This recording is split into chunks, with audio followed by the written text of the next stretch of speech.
All right, this is the Mendon Select Board. We're going to call the meeting to order at 5 o'clock sharp. And we have a,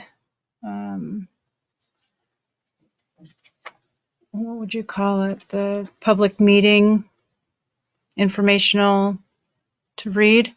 Yeah, the remote only public meeting informational handout. When the public are, that's not what I'm supposed to be reading. Hold on just a second. That's how we're going to conduct remote meetings, but that is, no, hold on just a sec. Sorry about that. No.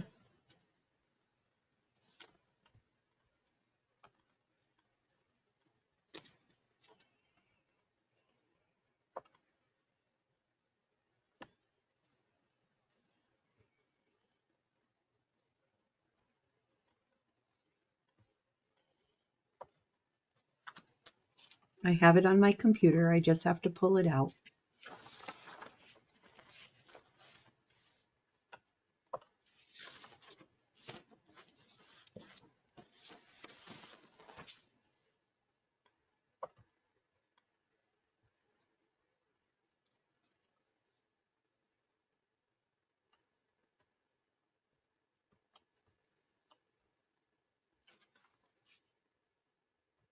Sorry about this, guys. It's okay.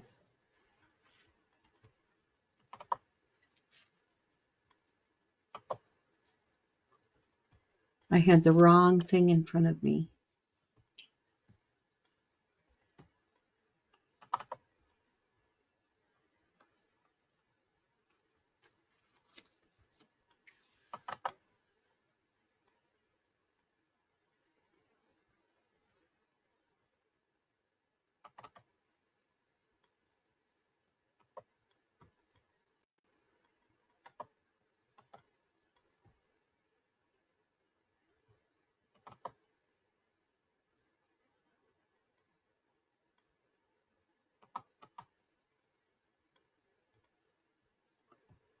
Almost there. I'm in the right place now. Okay, sorry about that. The meeting of the select board was just called to order. This meeting is a remote only meeting, which means that the public body is meeting electronically only and consistent with the temporary provisions of Act 1 of 2023. There is no designated physical meeting location where the public may attend. Please note that while we strive to provide means for those attending remotely to participate in the public comment period, there may be technical difficulties or reasons that otherwise prevent or interrupt remote public participation. If a member of the public or of the public body has technical difficulties accessing this remote meeting, please alert us by contacting Sarah Tully at 802-558-3935 or emailing mendonadmin@comcast.net.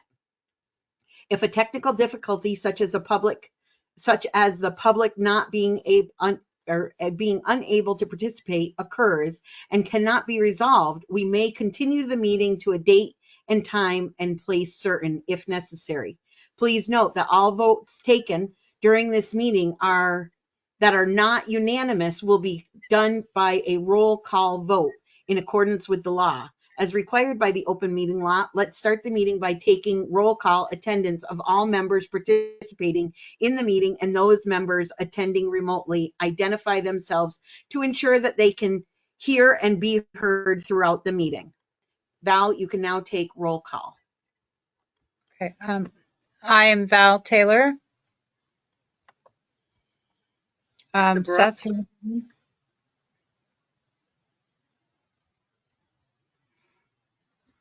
Seth Bridge. And Lisa Brooks. Great. All right. So the first order of business we have is to approve the agenda. If no one has anything to add or delete, I should say, does anybody have anything to add? Yep, we have 2 additions to the agenda. The first is the Rutland County Solid Waste District Outreach Project. Just a brief description of that. And the Rutland County Little League Facility Use Agreement. And we can add those as the last orders of business. Okay. So F and G. Well, yeah, I actually might add that before G.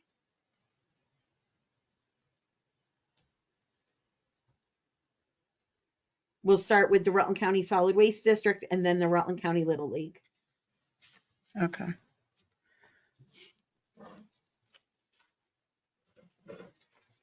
All right. So I make a motion to add the Rutland County Solid Waste District under policy review and adoption as F. Is that correct? No, we're gonna add it. If it's okay with you guys, we'll add it under G, like before G, after F of regular business, not under I'm sorry. administrative matters. Okay. So it All will right. come after the emergency operation grant. Under business. Okay. Yeah. So under business. H and I. Is that right? Mm-hmm. Okay. Yep. Okay. So I'm making a motion to add the Rutland County Solid Waste District under business as H and the Rutland County Little League as I under business. That's fine. Accepted. Approved. Okay, seconded by Lisa. Okay. All in favor, say aye. Aye. Aye. All opposed? Okay, and the motion is passed. So I can make a motion to approve the agenda, the 2 added items. Is that correct? Okay. Yep, all I in think favor? that's the motion. I think that's the motion we just did. Oh, okay. All right. Very good. Yeah, you just added them to the agenda and the agenda was approved. Okay. Very good. Okay. All right. Got quite the agenda today.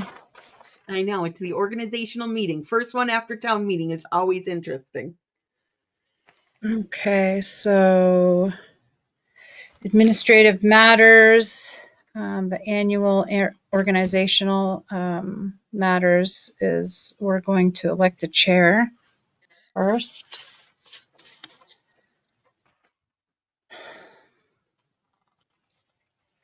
I don't know how to do this. I'm going to elect Val. So you're going to nominate Val, Lisa. Very good. Yeah. Nobody has any discussion on this? If everyone okay with that?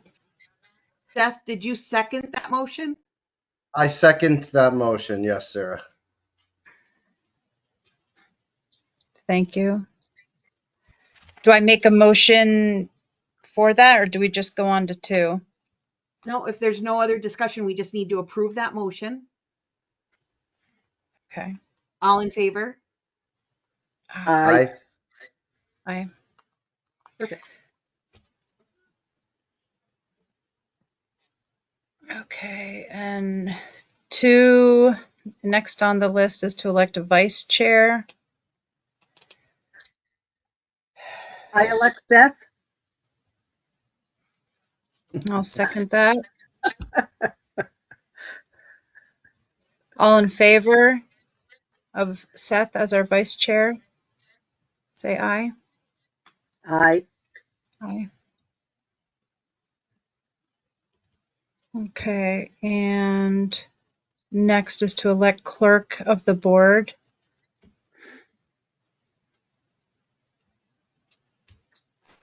So we would I'm say gonna- Sarah on that one.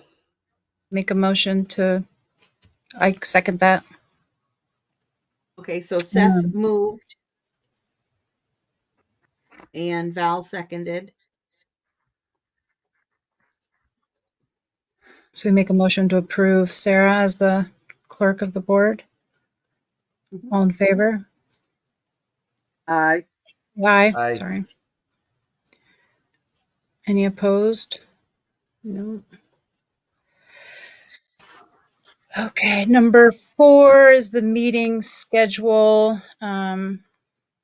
We always have the select board meetings on the second and fourth Monday of every month at 5. And I think for a little time we had it at 5:30. That was better for someone Yep. else. Sometimes it's 5:30, so it's whatever you guys feel is the best schedule for you. Does 5 work out? I'm good with the second and fourth Mondays of the month, not a problem. 5 o'clock doesn't really matter to me, but what about like people in the public? Like they get out of work at 5.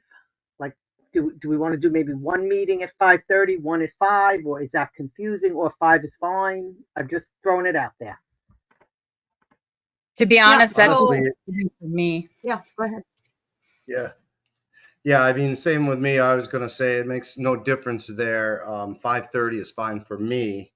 So if we all agree on that, I make a motion to have it at 5:30, the second and the fourth Monday of each month.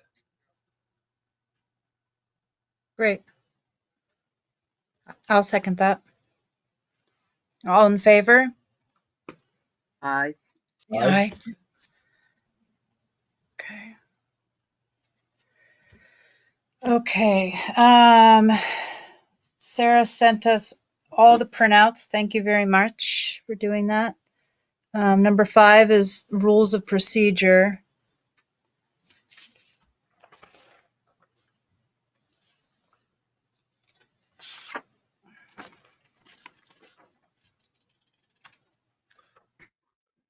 If anybody had any questions. Sarah, how do we go about, does this need to be read if everybody had a chance to look at it? We post it on the website under our select board minutes Okay. section. So those are the rules and procedures for the select board meetings or for board meetings. And unless you have a specific question about the rules, we can entertain a motion to adopt. And then if the public is interested, you can find them on our website. And is this also covered in the meeting, the VLCT meeting coming up for new select board members and myself? Is I'm this, sure the rules of procedure for meetings will be covered. It'll be an overview of the open meeting law and how to comply with the open meeting law, which is one of our policy reviews down below. This is actually conducting the meeting, and I'm sure they'll have a training on that as well. These model rules of procedure were modeled after a VLCT policy. okay. In these on, we'd have to make some changes on number 4, C4, the time would change. Yeah. For the meeting. And I think that would be the only change we would need.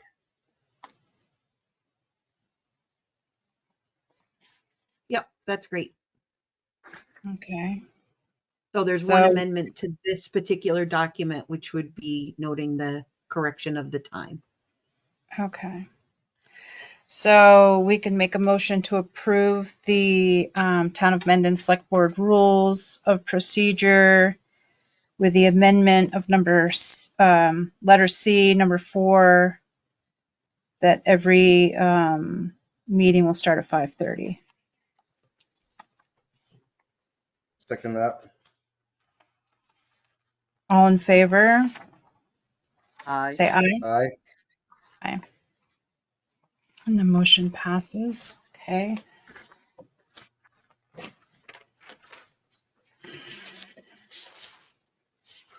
All right. Okay, number 6 on our agenda is to indicate the newspaper of general circulation. Sarah, will you help me out? Yep, this has traditionally been the Rutland Herald because it's a general circulation. So any public notices would be published in the Herald. So I make a motion to approve Rutland Herald being our newspaper of choice for general indication. Does that make any sense? I All in second it. favor? Or did anybody? Sorry. I have a Lisa Brooks second. All in favor, say aye. Aye. Aye. Okay, and number 7 is our posting of the meetings or notices. Our locations, we need 5 different locations all the time. So most postings require 3, but we did have ordinances require 5. And the new open meeting law did allow for electronic postings. We have to post on the website if we have one.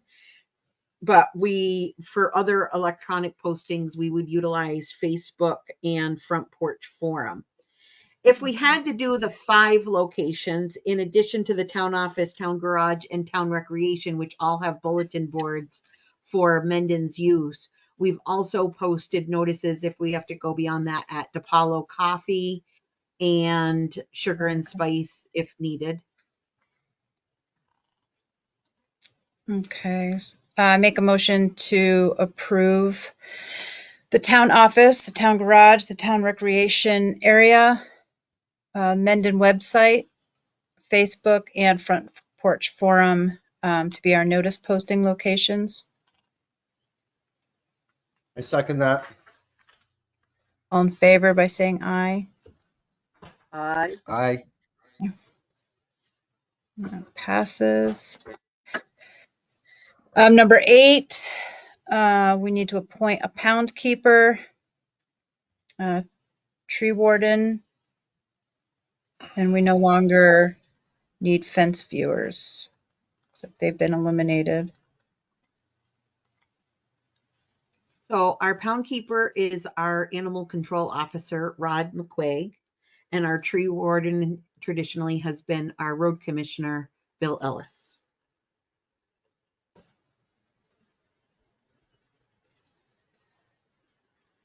Does Rod McQuay still have any interest? Yeah, The he pound has not keeper resigned. you? Yeah, he hasn't communicated with us that he's not willing to do that. Oh, okay, so we can just keep. Yeah, we just need to move to appoint both of those people. Oh, okay. Make a motion to appoint our pound keeper as Rod McQuay and our tree warden as Bill Ellis. I second I that. second that. All in favor by saying aye.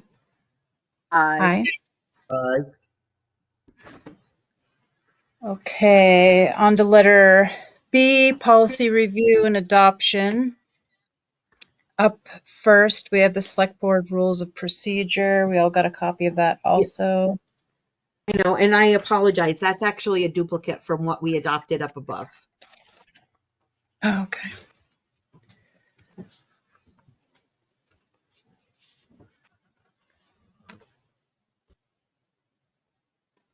All right, so moving on to number 2, the open meeting law compliance policy. Okay, so just a brief overview about this. You're going to learn about the open meeting law and all of the statutory rules of conducting open meetings. Now, the open meeting law Mendon policy is how the town of Mendon is going to comply with the open meeting law with the staff and the hours that we have to make sure that postings are made and minutes are made available after the meeting.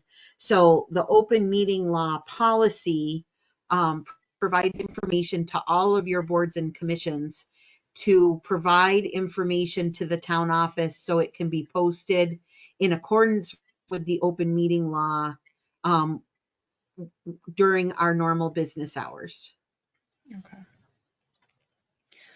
So I make a motion to, well,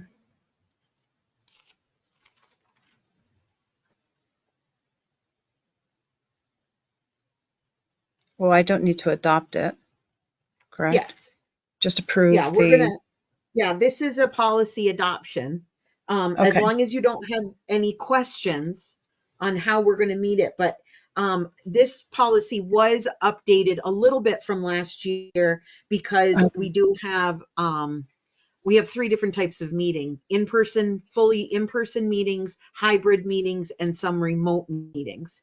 And the posting requirements are different based on the type of meeting that you are warning. okay, So I have referenced the new remote meeting requirements for posting as well. So if you're having an in-person meeting, you, for example, have to post the agenda in 2 physical locations and on the website.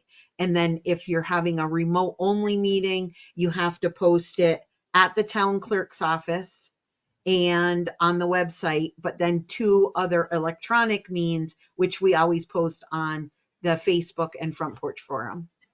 okay, thank you. Okay, so I'll make a motion to adopt the open meeting law compliance policy that has been updated from last year. Second that. All in favor, say aye. Aye. Liz? Okay, up next, B3, conflict of interest and purchasing policy. So the conflict of interest policy does not necessarily have to be readopted, but it does need to be reviewed by the select board so that the select board has all of the rules and procedures in which we are going to review conflict of interest and purchasing, purchasing agreements. So this was provided to you ahead of time. Does anyone have any questions regarding the purchasing policy and conflict of interest and purchasing policy? No questions here. I do not. No. All right, so it doesn't require a motion because you're not readopting, but I would like the select board to agree with the policy as a group.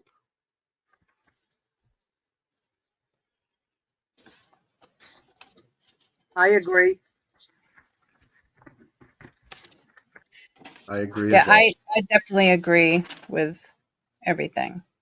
Okay, so let the minutes reflect that the board has reviewed the conflict of interest in open or in purchasing policy dated 2021. Okay. Just a quick question. We Yes. can go back, we can at a later date go back and revise this if need be, correct? Absolutely. Yep. So policies can be readopted throughout the year in order to update policies going forward if you need to make any changes. Yep. Okay. Okay. Before the town road and bridge standards.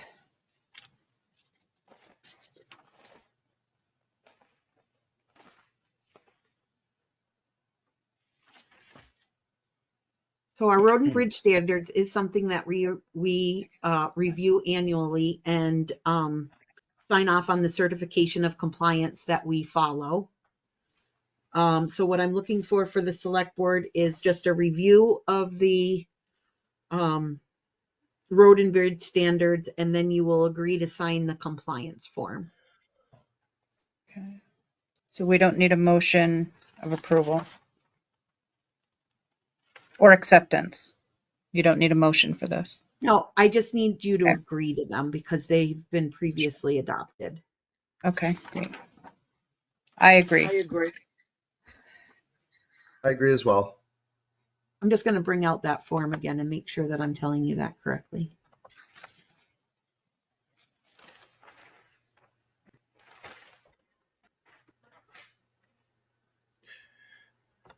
Yeah.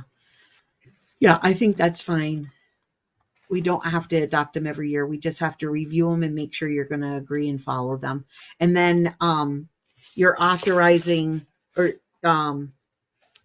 you might make a motion to sign the certificate of compliance for town and road bridge standards. Okay. Make a motion that we will sign the certificate of compliance for the town road and bridge standards. Mhm. All three of us sign this? Yes. Okay. I second it. All in favor, say aye. Aye. Aye. Okay.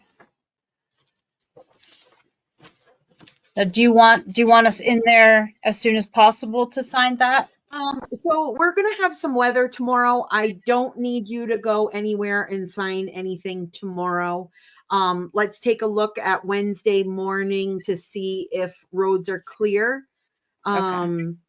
If the kids are going to school, then I will be stopping by to print some stuff and have it available for you to sign. Okay. But I'll keep you posted on that.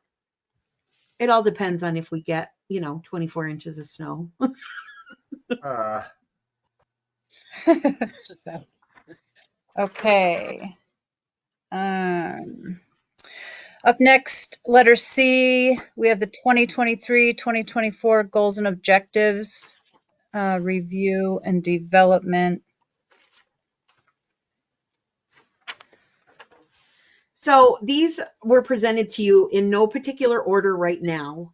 What it would be good going forward is for you to review the goals and objectives and help prioritize what projects need to be worked on over others. So it tries to be a comprehensive list of the projects that we're working on or the requirements that we need to meet. But we look for direction from the select board to prioritize that list of projects. I don't know if you want to review them or if you want to take them to look at and then just come back to me with questions about them if you want to ask questions. It's up to you. I'm happy to go over the requirements of these projects. Number 2, the medical cards and workman's comp arrangement with care provider. Mm-hmm. What exactly? Yep. So that VLCT does recommend that we require medical cards for our highway department. Okay. And we don't currently have a policy, so that would be policy development of the medical cards. With hiring 3 new employees this year on the road crew, it would be imperative that we kind of move on that quickly. The other one is an arrangement with a care provider so that if an employee gets injured, we're sending them to a physician that has worked for the town of, or that has an arrangement with the town of Mendon prior to any injury. The employees certainly can go to their own doctor as well, but they would also be monitored by a physician that the town of Mendon sends them to. Okay. Now, as I have a far as question. medical, go ahead, Seth. Well, my question is, now, Sarah, is the medical cards are just applying to employees with a CDL license, correct? Correct. Okay, so that would be 2 positions out of the positions that we're looking for. Yeah, unless somebody with a CDL license came to apply For for the the third third position. position.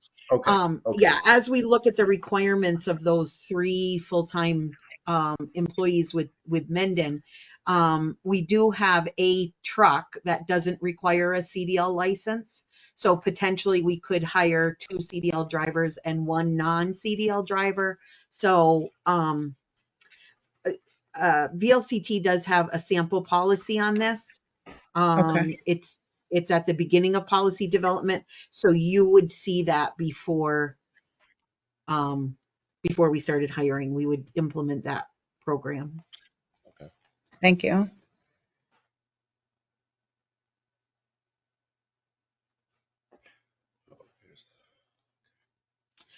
There's also, going back, there's a lengthy procedure on how to hire a CDL driver. That also is policy development from VLCT and some federal guidelines or requirements. So we would be following that procedure and hiring those positions as well. Number 9, the town policies. All of these policies here need to be reviewed, updated, and or what? All of these different ones? Okay. Yes, just to make sure. Some of them have been adopted more recently than others and probably don't need updating. But as you do policy review, you would look at all of them just to make sure that they still comply with state statute and any recommendations from VLCT, our insurance carrier. Some of them are federal requirements, some of them are VOSHA requirements, and some of them are just best practices. It could be that some of them are outdated as you, if you update the personnel policy and rules handbook, it may encompass some of the other standalone policies that we have. So those could potentially be outdated. And, some of them may be condensed and combined. Okay.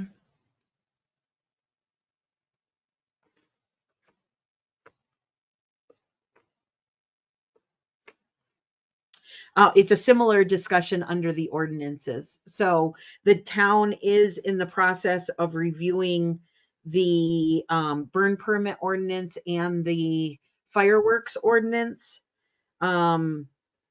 So, some of these are already underway, but we have others that haven't been looked at in, some of the ordinances were adopted in the 90s. So. All right.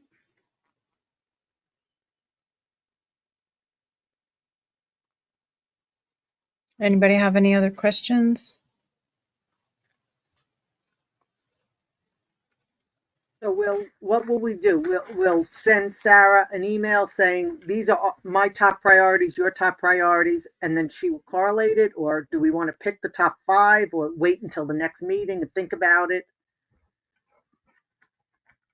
In the past, I would just put things, I mean, it was nice enough to get a lot of the dates that she had given me, and that's where I would start prioritizing. But it's up to you. Well, I So, just sent these to you over the weekend, so I'd like you to take a little while to review it, and see if I've missed any of the projects, or, and then we can move around. But yes, it would be good for direction that we're going to work on the top 3 or 5. Yeah. You're looking for prioritization here, correct, Sarah? That's what you're saying? Yes. Okay. Yeah. Yeah.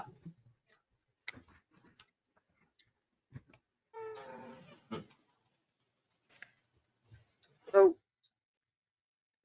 do we want to pick the top, say 3 tonight,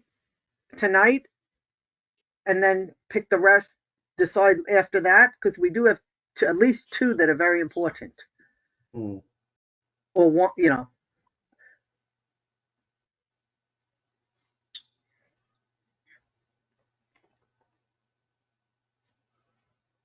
like the hiring of an employee and the medical cards and workers' comp would be the first 2 important things because they go hand in hand.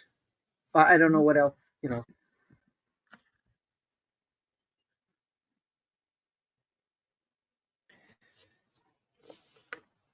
We will be So- talking about the employees coming up in section E anyways, correct? Yeah.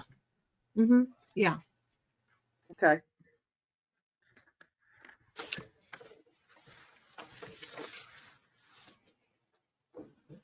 And some of these things are dictated towards or for us because FEMA comes to us and says, okay, we want you to close out number 12. So Right. some of it is for information for you guys so that you know what we're working on, and the project dictates when we have to address it. But it's always good for everybody to be on the same page with what's going on. There's other certain ones too, like Sarah, I think you can attest to this. It's like the Journey's End project. That's a Better Back Roads grant, which needs to be done pretty soon here, correct? Yes. So there's Yeah. some stuff. So, I mean, yeah, under 19, that's very date oriented as well. There are deadlines that we must follow, and we have applications due on Wednesday for some of the grants, and the execution of paperwork, which we're doing some of it tonight, and then going out to bid this spring is important in order to get those grants done. Yeah. Yeah. So it does kind of overlap each other, and you have to do all of it at the same time, but yeah. okay, so we could look this through a little bit more, like you had mentioned, and just maybe prioritize at that point so we can really check the dates and see what's time specific here. I mean, I see. Are we speaking about that tonight? Those grants? Which one? The grants, like the better roads on Journey's End, and Yeah, so we're not talking specifically about that tonight unless you want to just have an update on it right now. I don't have Journey's End on the agenda just because I've already executed the grant agreement. So that's really just a project that the highway department's going out to bid on. okay. So we have some time on that anyways, a little bit. Okay. Not much. Not much though. No. Okay. The 315, the one for 315 is that's the ARPA community grant. It's not for ARPA. recreation. It is same letters, Oh, but I'm not sorry. the same program. AARP. So that's the AARP grant. And yeah, that's due by 5:00 on Wednesday, in which we're applying for it still has to be determined, but somewhere between $10,000 and $15,000 to help replace the play structures down at the rec center. Okay. Okay, good.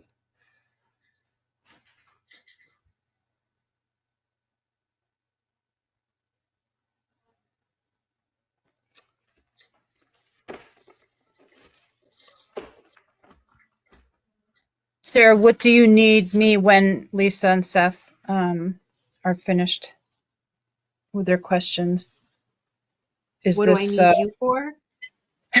do you need me? Yeah, you don't need a motion on this, do you?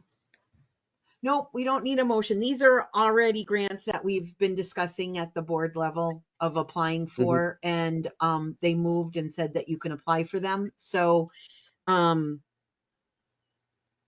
really, it's just making a list of future projects. I think we typically manage 3, maybe 4 grants per year, and we're already to date up to 10. So we have a significant amount of grant management to do this year and into next. So each one of those have different time frames on them. Some of them are ready for closeout right now, and we're completed the project, like the local hazard mitigation plan. And others have a 2024 date on them, like the Transportation Alternative Program, which is doing a scoping study on Route 4. And you have timelines in between. As far as projects go, the Journey's End project is at the top of the list. We have a Better Roads Program grant for $18,000 to do erosion control measures on Journey's End.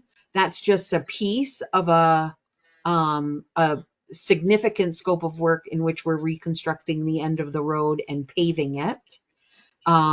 So the erosion control measures is a piece of that project that will be ongoing through the summer, but the erosion control measures must be completed by the end of June. So it probably would be helpful if I did a summary of each one of the grants so that you're aware of what they are and what the time frame is, like the status of where they're at. Okay. And there's a number of different grant opportunities that potentially are coming down the pike as well. So Mendon has always tried to take full advantage of as many opportunities as we qualify for. And so there just is an extraordinary amount of grant opportunities out there. So we try to take advantage of them. Thank you. Any further questions? None from me.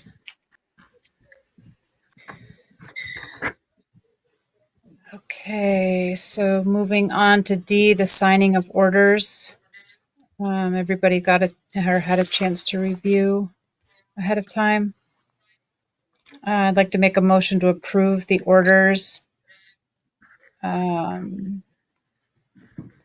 for 3/13/23 in the amount of $34,857.48 and payroll for $11,518.72. I second that. All in favor, say aye. Aye. Aye. And that passes. And next, Seth and I can approve the minutes from February 27th. I'll make a motion. Again, we had these ahead of time and had a chance to review them. Make a motion to approve the minutes from February 27th, 2022. I second that. All in favor, say aye. Aye. Passes. On to announcements. Are there any announcements at this time? I don't have any announcements.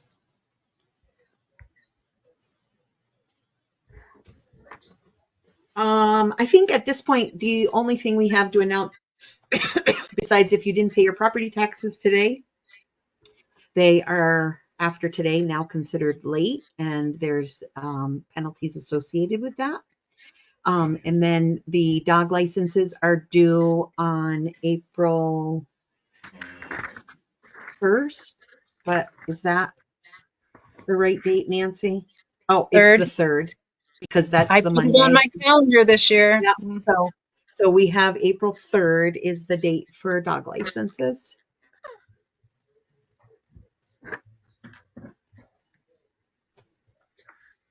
I'm just going to throw in there that it is something that needs to be done every year, and not only if you move to town or get a puppy or a dog, that something that needs to be done every year. Next we have public comment.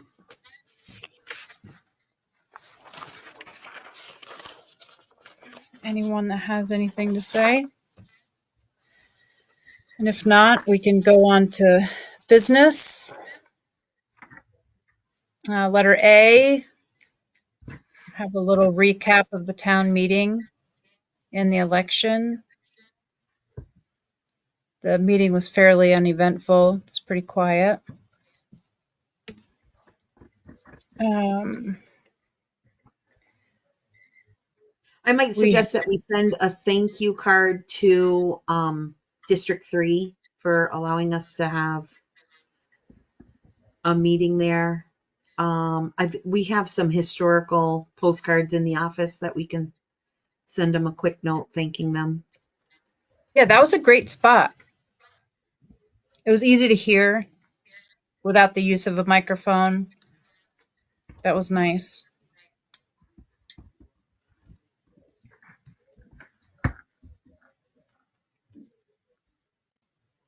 So does Val need to do a motion for that, or is just a No, yeah, no, Okay, that doesn't okay, good. require a motion. Nancy's got it, right? So the opportunity to speak now is if you heard any feedback from residents about any questions that we should be following up on. It didn't seem that there were some lingering questions that we needed to provide additional information for. Some years that's the case, and we would just want to follow up on some of the discussions if we didn't have the answers readily available at town meeting. But it doesn't sound like we have any follow-up like that. So it makes for a short discussion, but it's always good to talk about the location, talk about any outstanding issues. No, it was nice. It was nice. Larry was there to answer the questions about Wi-Fi Yeah. in the future. I think that was the only one we couldn't answer as far as a timeline. But Nancy had a couple questions about the appraisals. But no, I think it went smoothly. We can move on to B.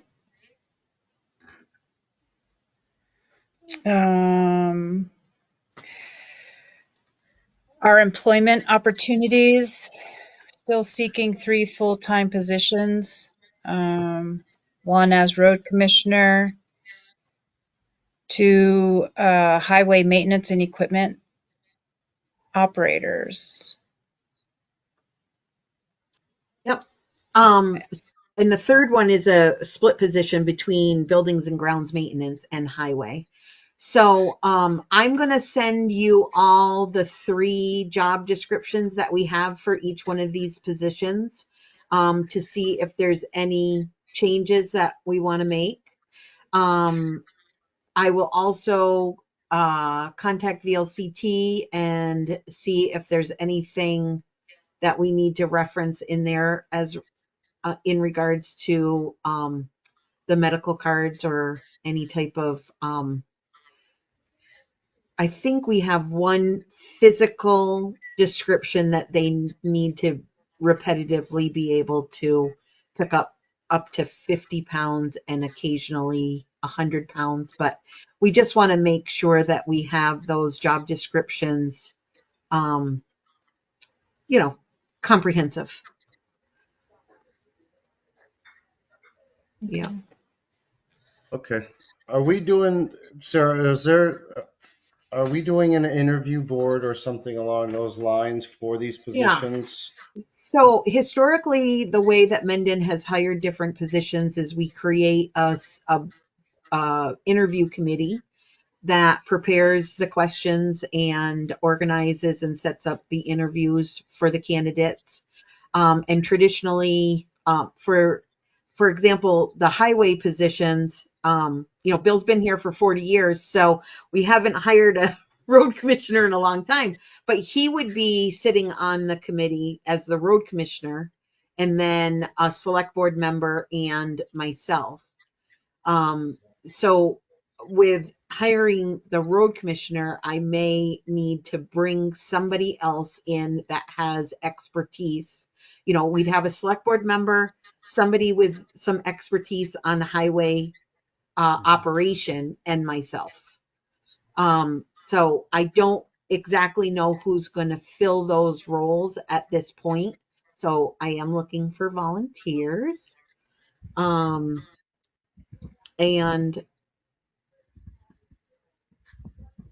Oh, okay. I'm just going to probably recuse myself from that position, from the interview board, because I'm a possible hire for that position. So I may go for that. You may be interviewing me.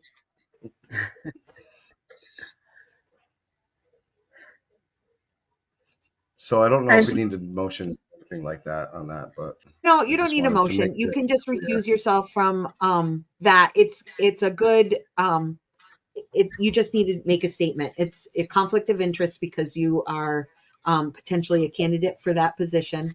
Yeah, okay. And so, I'm still trying to collaborate with who that committee would be, because I do want um, some highway experience on that interview committee. And I have not spoken with Bill to find out if he would like to serve on that committee in the interview process. So Okay. he will be my first reach out. And then I might be reaching out to some former select board members or highway personnel to see if they want to sit on that committee and make. So essentially what they would do is create a summary of the interviews and come to the select board with a recommendation.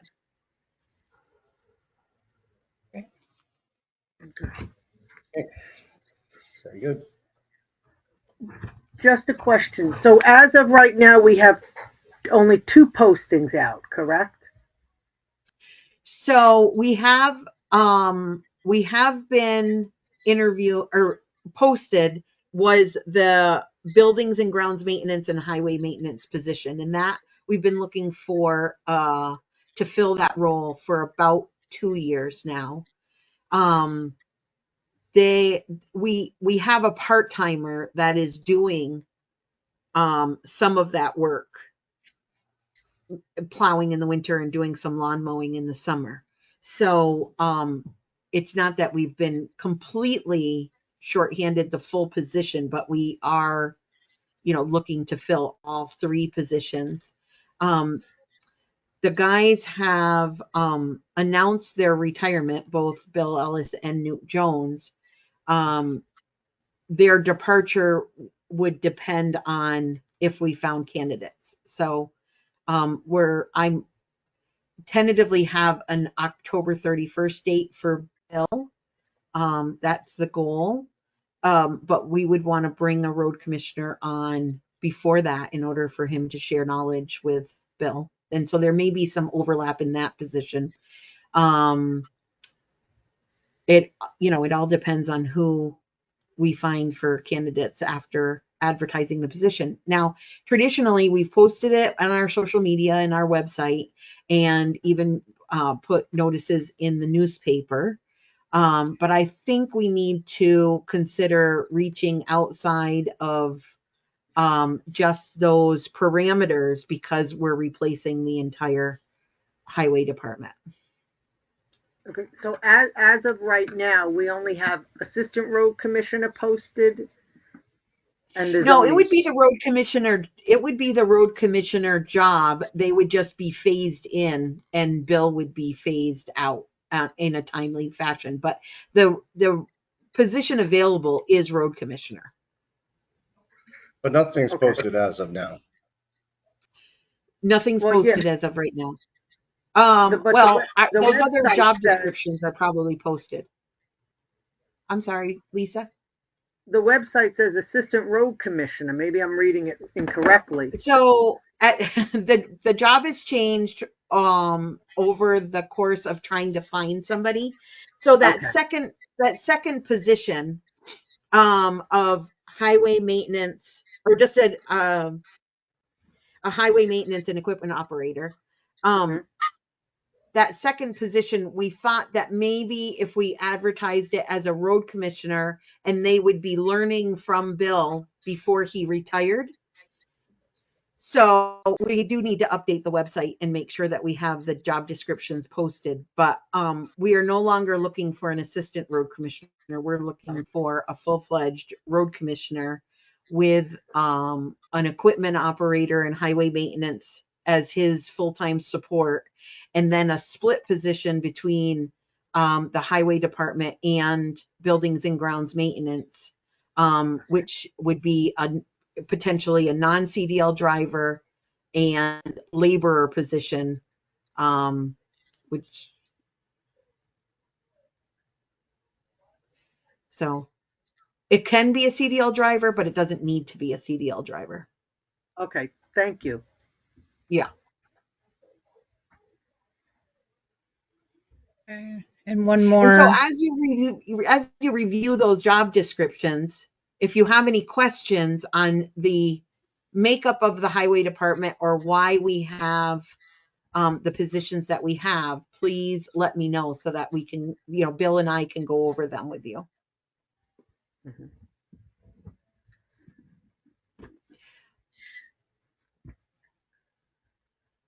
And then we have the one part-time position available for the zoning administrator, available April 1st.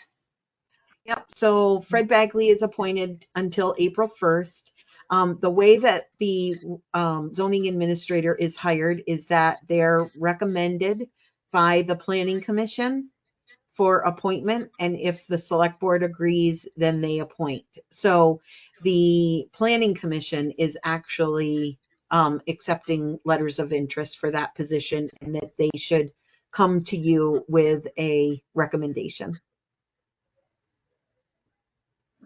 That also has a job description that has been prepared with statutory duties as well as what works best for the town of Mendon, so that they're doing all the zoning administrator's job as well as the support staff for the planning commission if they need any. So, I think the most important characteristic and trait with that position is customer service. And detail oriented as far as keeping the records.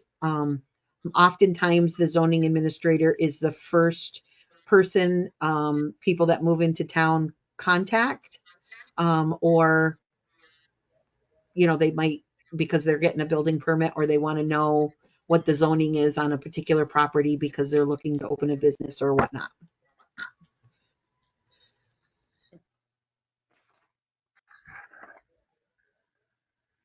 Okay.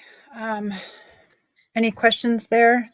The zoning administrator opportunity.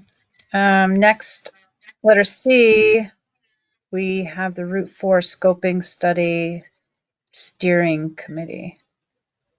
So I just wanted to give you an update on this. So we received a grant. It's called a TAP grant, or a Transportation Alternative Grant, for $45,000, in which we're paying about $10,000 of the project, and the state is coming up with, I think, 36 or something. So how this, the select board had appointed a steering committee, or to interview consulting firms, and going forward. So on that committee was, and some of them were active participants and some have stepped back from the process. So it was Larry Crisell as a select board member, myself as the town administrator, Bill Ellis as the road commissioner, and then Fred Bagley as a member of the Mendon on the Move Route 4 committee, and also wearing his planning commission hat. And then Adam Lafredo, which was also part of that Mendon on the Move Route 4, Reinvent Route 4 committee from the community visit. Adam Lafredo has chosen to step down from that committee. We have Bill that has some different demands of his time this summer, and I don't know if he's going to be able to participate in that or bringing on a new road commissioner. And then Larry is willing to stay on the steering committee, but he's not the select board member. So we need a select board member on that committee. And then Larry is willing to remain as an additional member on the committee. And then myself and Fred Bagley. So it would be down to 4 members, possibly 5 if Bill chooses to participate. So what Larry wanted to make sure is that the board wants him to continue on that steering committee, and that we're looking for a select board volunteer to participate on that as well. And how often do they meet? Is that a routine? It's not a routine thing, so to be determined. So right now we're in final negotiations with an engineering firm. Once we go under contract with them, the steering committee might meet with them a few times in order to get on the same page as far as the scoping study. So there's going to be a little bit of a learning curve there to see where we're at. And then the participation going forward would be determined by the engineering firm on what we needed. But I anticipate that it's going to be some, but it's not going to be a part-time job.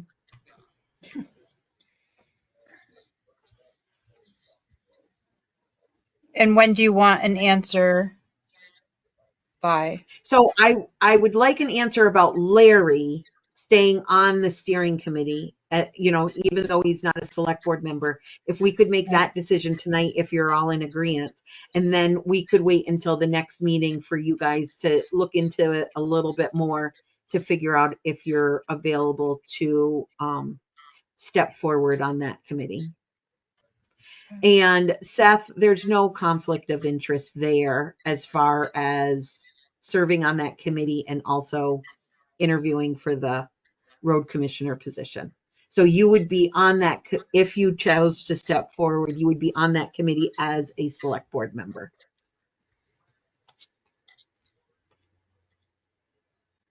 So do you want us to verbally agree that Larry is okay to stay on as? Yeah, I want you to reappoint him to the steering committee as a member of our community, as a knowledgeable member of the community, and not the select board representative, to the Route 4 scoping study steering committee. Okay, so I make a motion to appoint Larry Corsell to the Route 4 Scoping Study Steering Committee, but not as a member of the Select Board. Correct. I second it. All in favor, say aye. Aye. Aye.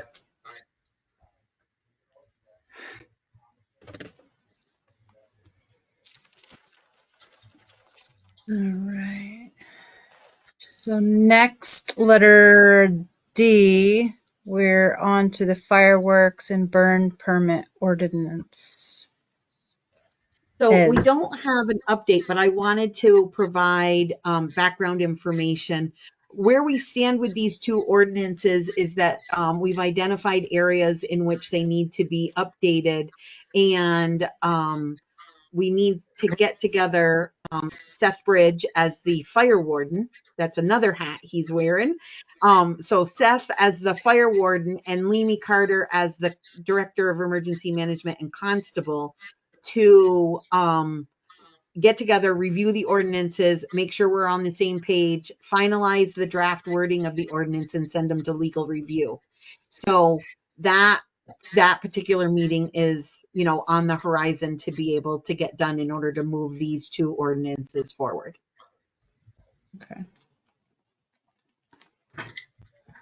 And Lisa, I can send you a draft of what we're talking about, because the other 2 have been involved with that discussion. So as soon as I can, I'll send you some of the discussion and the minutes of the meetings that we've discussed it.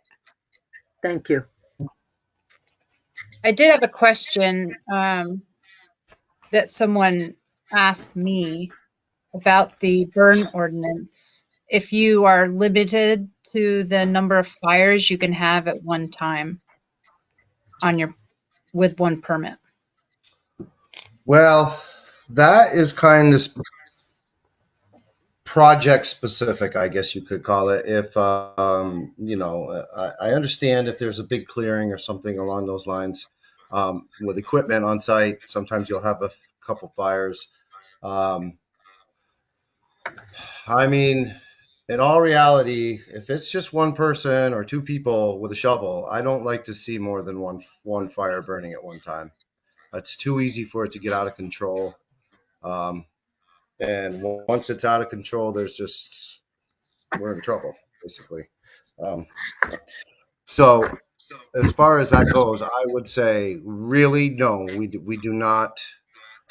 We refrain from having more than one fire going at one time, unless it's verified that there's equipment there and there's suitable help on site to keep the fires detained.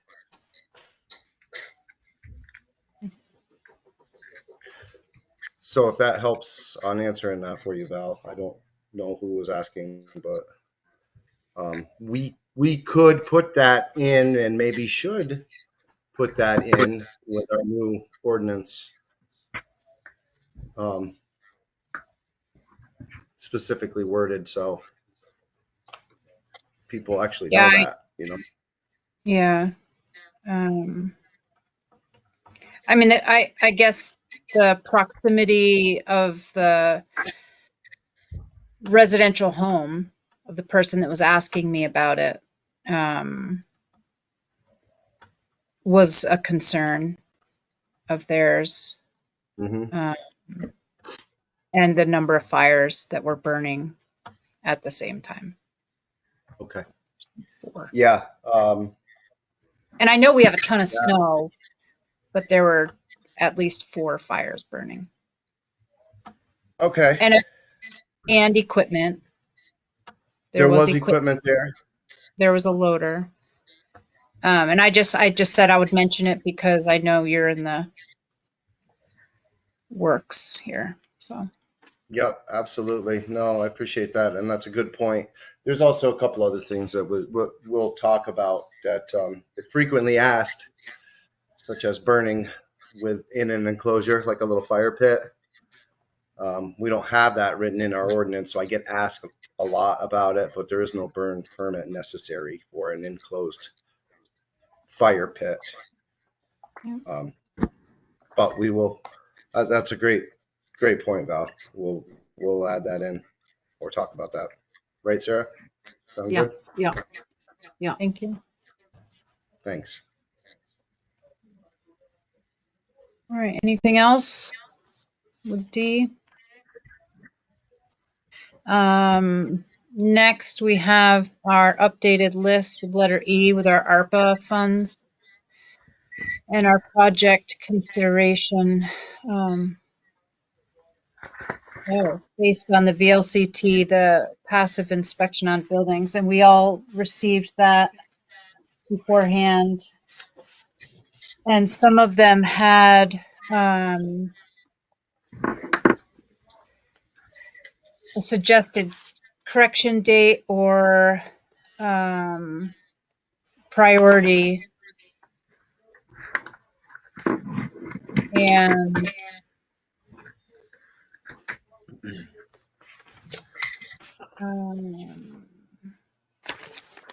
couple at the garage.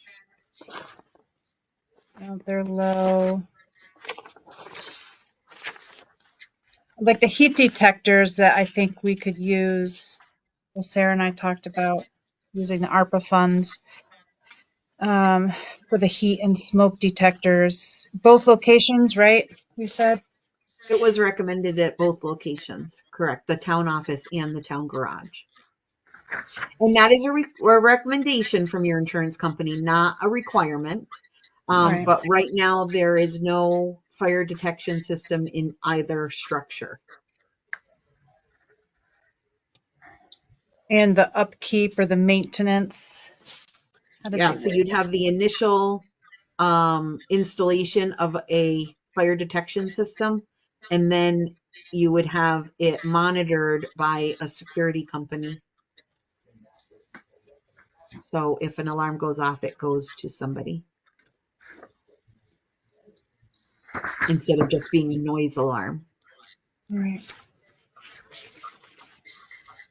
So we can look into that. You were thinking that maybe it was 600 or so a year for both locations to Well, keep. I don't know. We need to get a quote on that. As far as the maintenance, it's going to be a monthly fee of Right. security monitoring.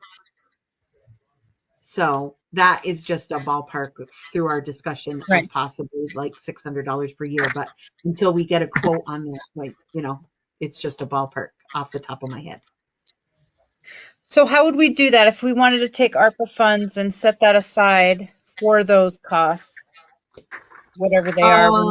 So it would be difficult for the routine maintenance of it beyond the first year. We would have to incorporate that into the budget ongoing. Like you could spend it out of it for this year, but then, going into the budget for next year, we would have to work that expense into the budget. What would that go under? What It would either be a line item on each the administrative budget and the highway budget, okay. or we could incorporate it into the utilities line item of the budget, Okay. which is where we pay for cell phones and heat, electricity. And that would be for both locations with the on the utility budget line? Yeah, so we have two different line items, one for the office and one for the garage. So it could go under the utility, and Nancy's shaking her head as our treasurer that's where she would put it. Okay.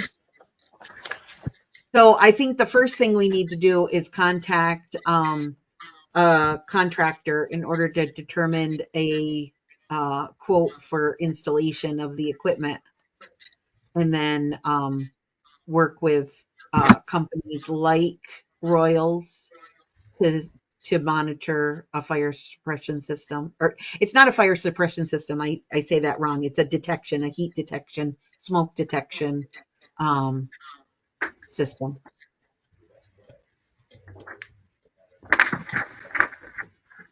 I think it's a good idea to have them for both locations. So these are projects that weren't originally on the ARPA list of projects, but as a strong recommendation from your insurance company, they should be added to the list and in consideration. Lisa, as a reminder for you, the ARPA funds received was $302,000. We've already obligated a significant portion, at half of the funds, if not a little bit more than half of the funds, and they need to be obligated by the end of 2024 and spent by the end of 2026. So our priority has been projects that benefit the entire town in offsetting or lowering taxes, projects that as a municipality we would have paid for anyways. But we have we have 3 times as many projects on the list than we have funding for. So it's a competitive process. So, and I've given you a copy of the spreadsheet for the ARPA projects. And if you have any questions about any of those projects, please let me know in email. We can have a discussion just on ARPA if you'd like. Thank you.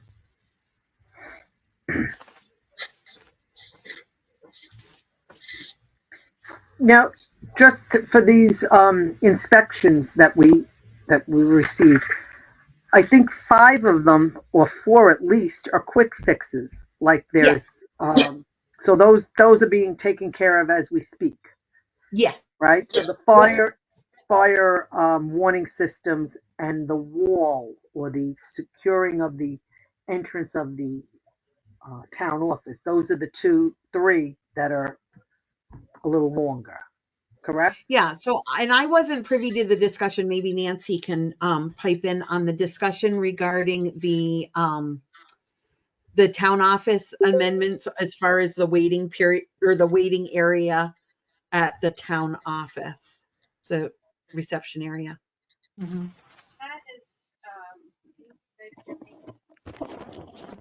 So that's something that Wade had thought would possibly be a good suggestion. And basically, it was putting a half or three-quarter wall across the end of the counter space and having it lock automatically so that a person would have to actually be buzzed into there anywhere past that area. Um, if there was some reason that they needed to step further into the office. Otherwise, they would pretty much be confined to the counter area.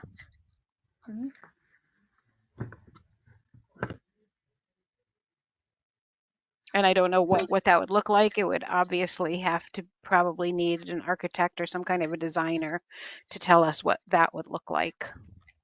So would that be If we, part of the? if, Go sorry, go ahead. ahead. I I was was just just going to say asking. if we if we were to go straight across, then that would keep Sarah's office that anybody could come into. So I think we'd have to just figure out how that would be designed, whether we had to reconfigure and maybe Sarah's door was, I don't know, her door was maybe where a current counter space is. I'm not sure what it would really entail, and it is absolutely just a recommendation. Wade specifically told me it's not mandatory, but it's not a bad idea. So that would go under the ARPA funds also as part of a building. So I It those would think be an so three eligible because expense. I would anticipate obviously that would be in the thousands of dollars to do. So yes. Yeah. So the two issues with the fire suppression, fire warning systems, or whatever they would be called, and then that wall thing would be the ARPA, and then the others would just be fixed.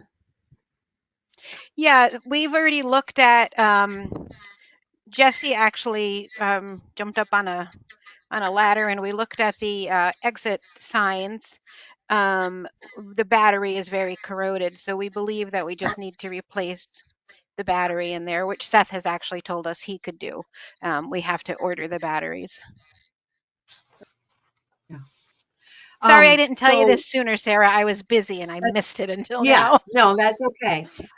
So it's a very nice reminder of little things that we just need to stay on top of with our insurance company, and some of the recommendations are a little bit more in detail down at the garage as far as making sure policies are readily available with lockout, tagout, and the MSDS sheets and whatnot. We have all those systems in place, but to centralize everything and make sure that everything is posted correctly and, kind of just dot the I's and cross the T's as we've met those requirements in the past, but they just have to be a little buttoned up. So that'll just be working with Bill for a couple days to organize some paperwork.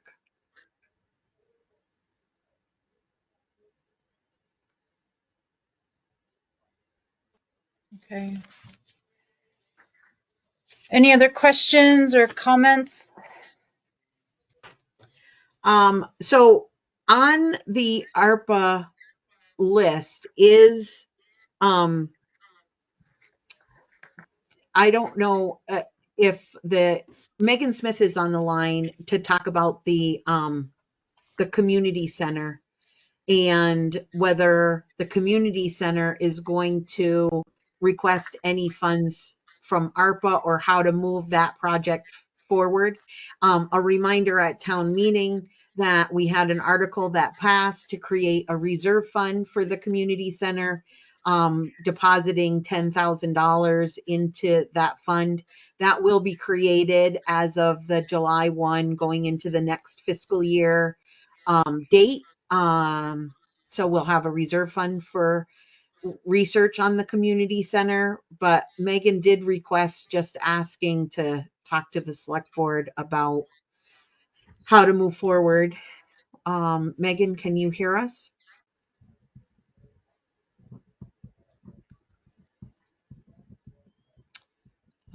Maybe she's on it, maybe she's not. Button. You don't know if you don't want to see me. Let's Yep, see. we can't see you, but we can hear you. Okay. So I just wanted to give you guys an update and tell you what I'm thinking. And I don't know that I've met Lisa before. Hi, Megan. Hi, I'm Megan, and I think Seth and I have met in the past. Val, Yes. nice to see you. Hi, Megan. Hi. So I keep telling it to turn on my camera, but it's not coming on. Couldn't access your camera. Oh, something else is probably. All right. So I got home last night and I hit the ground running this morning after I paid my property taxes. And I contacted, I'm going to interview 3 realtors because I feel like we need representation of any properties. And for the new members of the select board, we have looked at Flannels as a potential community center. We have had it inspected. We got a grant to do that, and it's not in as bad a shape as I thought it would be. It has about $60,000 worth of work. They said for the next 10 years, over the next 10 years, it would have to be done. I found most of it was stuff that should be done. So, I'm going to suggest to the realtor, if we get to the point where we're going to make an offer, that we take $60,000 off the asking price at least. But I'm also going to ask the realtor to contact the people that own the Snow Angel and the Thai restaurant to just be able to look and see if they're interested in selling. I don't think either of them have come up with anything to do with those properties. So I just want to look at them, see if they're interested, and then we would do, if once it was approved by you guys, we would do a contract with whoever we're looking for based on the contingency that we raise all the money up front. So in the meantime, I am writing a grant, 2 different grants through the Agency of Commerce and Community Development, and hoping to get those, and I will certainly run them by Sarah before I submit them. So, and then I have asked my committee to come together and work on a capital campaign for raising money to use for matches for the grants. Because if we get a $300,000 grant, we're going to need $30,000 to match that. So I have a call into the Vermont League of Cities and Town, the support person there, to help walk me through how we would do a capital campaign, and then that money would be deposited into that account that has the $10,000 in it, and would just grow that fund to use for grant matches. So that's sort of where I am. I'm certainly not going to do anything without coming to you guys and getting full approval, but I have some legwork to do.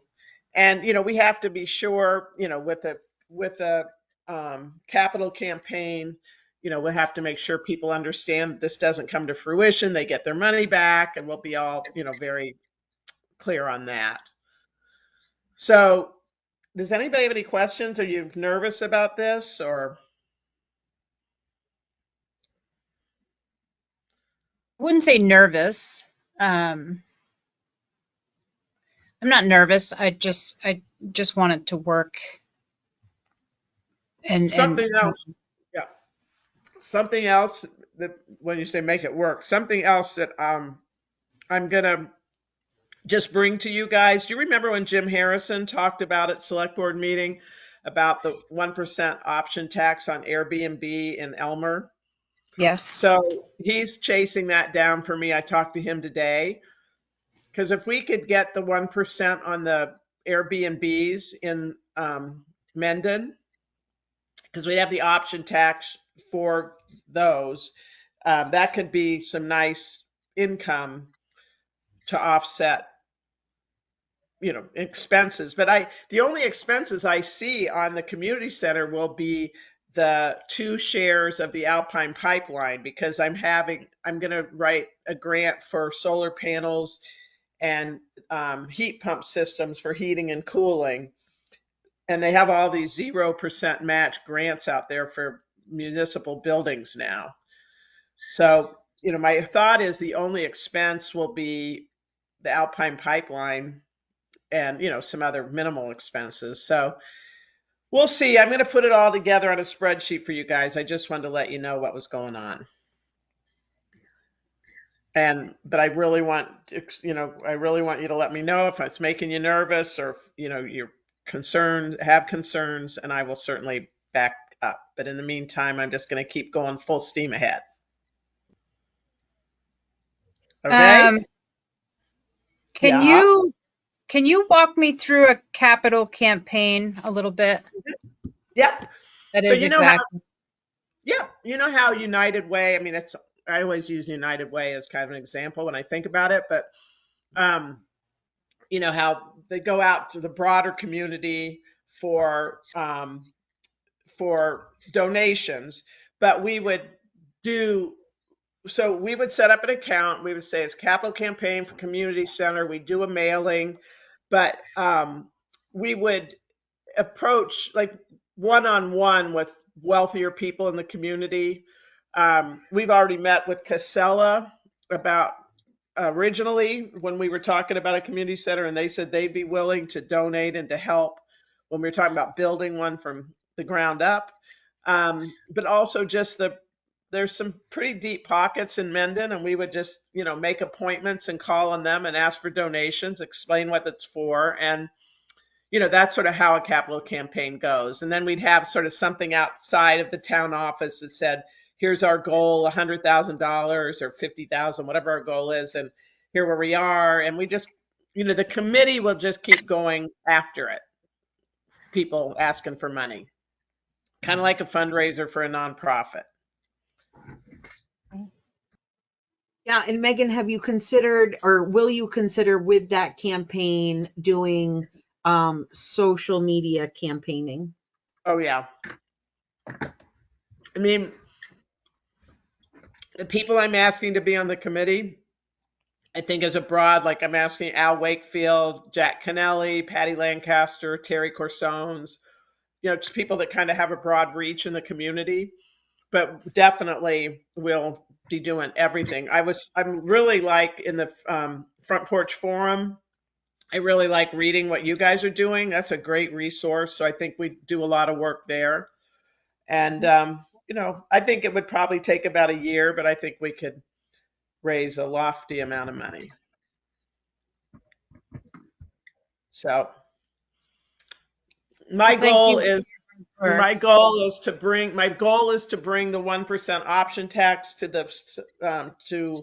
the select town meeting next year. So that could then start after that, because then it has to go back to the legislature to be approved. But Jim's going to work with me on that. And that'd be the soonest we could do it, because it has to go in front of the town. But then, my goal is really to raise the money in 6 months and get going. So we'll see.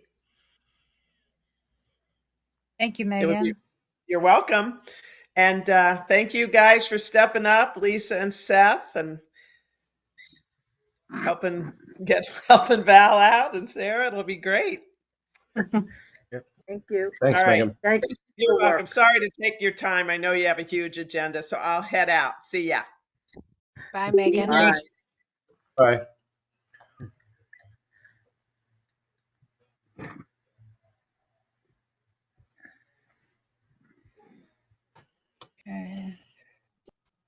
Okay, So we next were on our list, under, there, yeah, anything else with ARPA?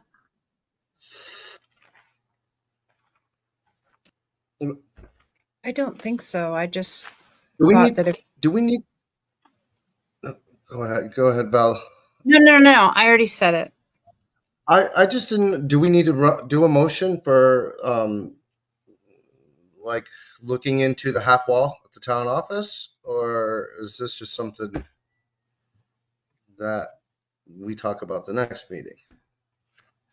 I think it goes on the list of the ARPA projects and would Okay, have to get cost estimates or figure out if, like, we're also going to be discussing security at the town office. So, is that part of the solution as far as securing the building? okay, yeah, okay, understood. Okay, good enough. All right. Moving on to letter F. The EMPG 20, the local emergency management, and EOC, the enhancement grant agreement, and FEMA environmental and historic preservation screening form for the generator at the town office. So this grant agreement would need a motion to approve and have Val sign. It's going to be submitted with the required environmental and historic preservation screening form, in which I provided a draft for you. The only thing that was added to that form were pictures that Leamy took of the location where the pad would be located out in the rear of the building and connecting source to the propane tank, which is a buried tank right at the edge of the parking lot. Okay, so you need a motion of approval. Yes, motion to sign the grant agreement. I will make a motion to sign the the EOC enhancement grant agreement and FEMA environmental and historical preservation screening form for the generator at the town office. I'll second that. All in favor, by saying aye. Aye. Aye. I, Passes. And just for clarification, you don't need to sign the screening form. It's just going to be one signature on the grant agreement, and then we'll be able to submit that. Just for your knowledge, that was a grant worth $17,400, and it's a 50-50 grant. So the remaining balance of $8,700 will be paid for out of the ARPA funds. So we're going to be able to update that spreadsheet because we've allotted for $15,000 to be taken from ARPA right now, and with this grant agreement, it'll be reduced to $8,700. Okay. Yay! Okay, and the security at the town office. Do you want me to make a motion? Are we going into executive session here? I'm not sure where the discussion is going to go. So can we just quickly do the Rutland County Solid Waste District Oh, right. and the Rutland County Little League to get that out of the way? And then depending on how the discussion goes, if you are going to talk about legal review, that is a request that can go into executive session for legal counsel. Okay. So as letter H, we're going to skip over G for right now and go to the Rutland County Solid Waste District. It's informational, really. Do you want me to read the first little paragraph? Everybody has a copy of this, or did I just get a copy of this? No, I forwarded it via email, but it was later this afternoon. Can I just do an overview on it? Essentially, what Rutland County Solid Waste District has received grant funding in order to do an outreach project, to do evaluation on how to get people to recycle more and how they can reach out to the community to get feedback on how to increase the recycling and composting in our district, which is the Rutland County Solid Waste District. This is no cost to the town of Mendon. We did submit a support letter, a letter of support for their grant application, and now they're reaching back out to us to participate in their project. What they would like is to do a 20-minute presentation to the select board, and invite any other key people in Mendon to participate in that. We can do that at a select board meeting, but it may be difficult. So I was trying to propose that maybe we have a separate meeting in April just to handle this PR piece, and we'll invite other members of the community, warn it publicly that people interested could come. Ultimately, they're going to want to send out a survey to all of our property owners to get feedback from them, and they're going to look for the select board to at least do a PR piece supporting that, reminding people to participate in this program to get feedback for them. So the memo that was sent to us from Mark Shea, the district manager of the Rutland County Solid Waste District, actually outlines their project and when they would be doing mailings and developing a survey tool so that people can provide input. Susanna Lafredo is our representative on the Rutland County Solid Waste District, and so I would bring her on board to help facilitate that meeting as our representative. But Mark Shea would be doing a 20-minute presentation.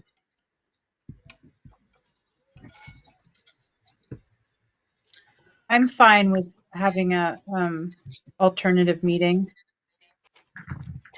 for Yeah. that. So I would have to schedule that with him as well, but I just thought that maybe we could send some dates that you might be available in March, or I'm sorry, in April, and just avoiding the week of April 17th because the kids are on vacation that week.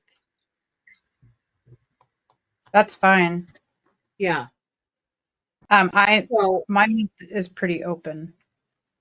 Now, this will be both remote and in person?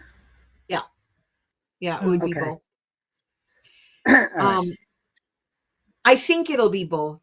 I don't know that for 100% sure, but he told me that he can do the presentation remotely. So I think we would publish it that you would have an option to do both. Okay.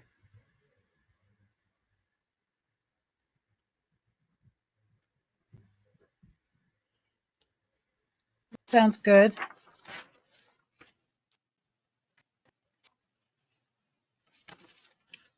Okay, should we move on? Did anybody have any questions? No, so just the consensus is we'd have it as a separate meeting and not part of a select board meeting. Sure. Yeah. Okay, I'll be sending you some dates and then we'll get that advertised so that we can get as many people there as we can. Thank you. And letter I, the Rutland County Little League. We are just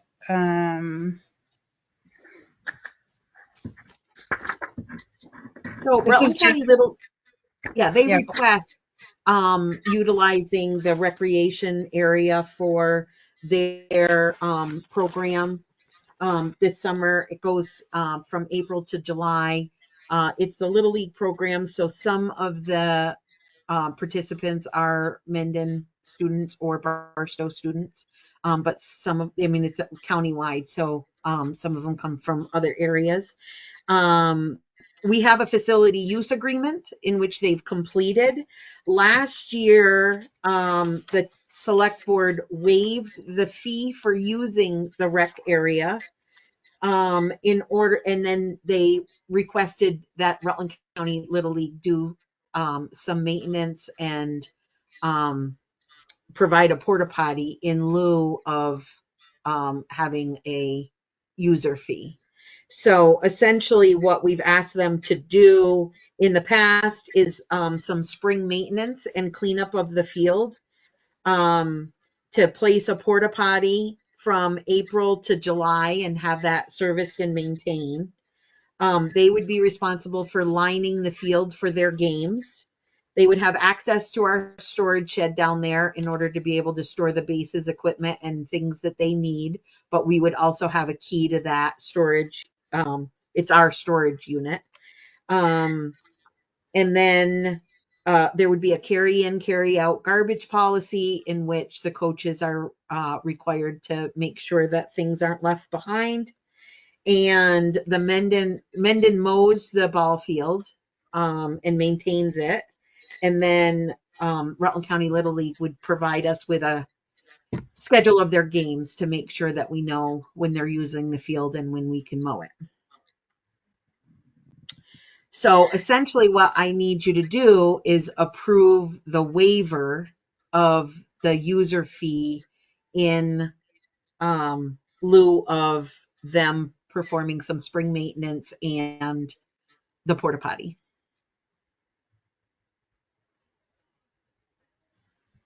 Now, was probably I zoned out on that. Was the That's spring okay. maintenance? Was the spring maintenance also with the soil samples and everything, the fertilizing? Is that what they'll be doing, or is that separate? No, they're just maintaining the infield in order to prepare it for games. So they would do an initial cleanup and weeding of the infield of the ball field. The fertilization of the field requires that to be done by the town. It cannot be done by outside organizations. And did we get that stuff taken care of back months ago? I don't think they have a plan for fertilizing the field this summer. I don't know because I wasn't at the recreation meeting that they recently have, so we can follow up with them on that. Did they send the soil samples in? Do you know if they did that? I don't think the soil samples were sent in. I don't know. I can follow up on it, Lisa. I Thank you. apologize. I don't know the status of that. That's okay. You can't know everything. All right, so I'll make a motion to approve the waiver of the use of the user fee in lieu of the Rutland County Little League doing spring maintenance and providing a porta potty. Mm-hmm. I second that. All in favor, say aye. Aye. Passes. Okay.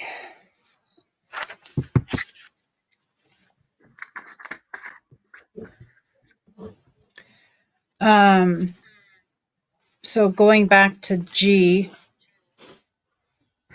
we could, is everybody up to speed on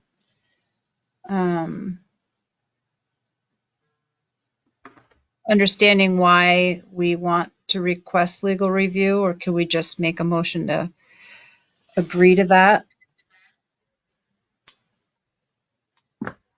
I'm up to speed as far as I'm concerned. Yep. Same here. Is it okay to make a motion to? Yeah, to contact an attorney. So essentially what you're doing is hiring an attorney to review the security at the town office and provide us with advice on how we can secure the office so that it is free from harassment and threats, that the employees can work in a harassment-free environment. Can I just ask a question? When we say legal review, we mean an attorney, or do we also mean like law enforcement and things of that sort to review the whole situation? The initial thing was to hire an attorney to provide us with advice on what tools are legally allowed to monitor and secure the building. Certainly in the past, we have had conversations with law enforcement on disorderly conduct and how best to handle different individuals that come in that might be what we consider disorderly and harassing. It's a brand new board, so you probably have questions that may have been answered by Rutland County Sheriff, Rutland State or the Vermont State Police, and even the state's attorney. So certainly, if you want to pick up that ball again and reach back out to law enforcement, we do have the Rutland County Sheriff under contract for upwards of 32 hours per week. And they can provide you with some, information on how they handle different sorts of situations. Yeah. Yeah, I was just wondering, like, I think the legal review is the first step to find out where we're legally responsible and what we can and can't do legally. Mhm. Mhm. And then I guess the next step would be moving into like what would be best practice to secure the building as a whole, staff, anyone in the building, whether they're the public or not. What's the best practice on how to do that after a legal review of what we can and can't do? That's all I was asking. Yeah. Yep. All right, any other comments? So can I make a request or make a motion to request legal review? That simply. I second it. If that was the request. All in favor? Say aye. Aye. Aye. Okay. Have we run out of letters? We've run out of letters. Have you talked about closing the office? Did I miss that? No. So that was part of the security of the town office. Would you want them to act on that decision? I think we need to talk about it. Yeah. And I guess I just want to know if everybody's on board with me closing the office except by appointment. I am for that. Absolutely.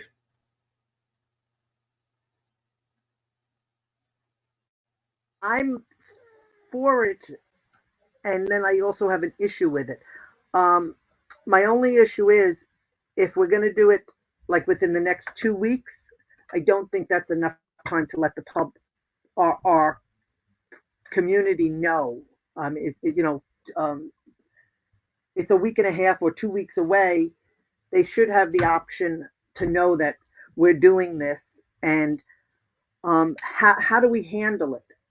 And I know we've spoken about it, but I think it should be really decided, like, is it going to be by appointment only? And if you show up and you didn't know the office was closed, do you get to make an appointment right then and there?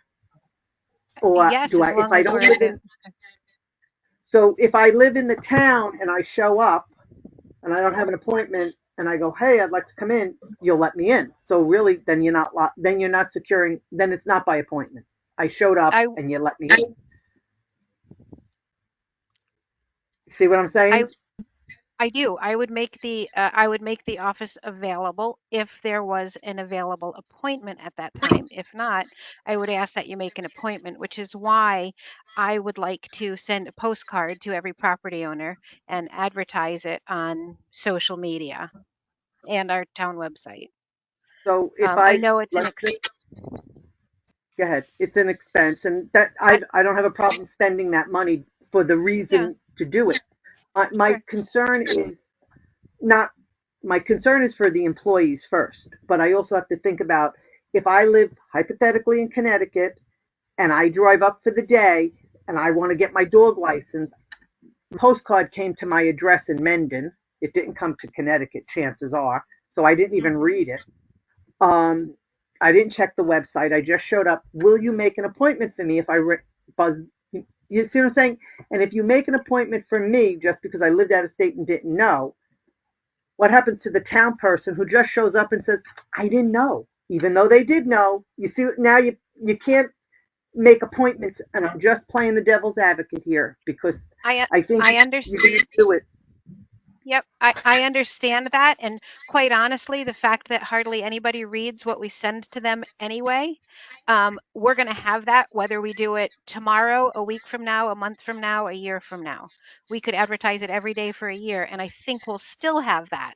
And it is not my intention to keep anybody out of the office. If somebody calls me and says, I'd like to come in and get a dog license, I would say, okay, when would you like to come in? They would tell me, and I said, I have that time available, or I do not have that time available.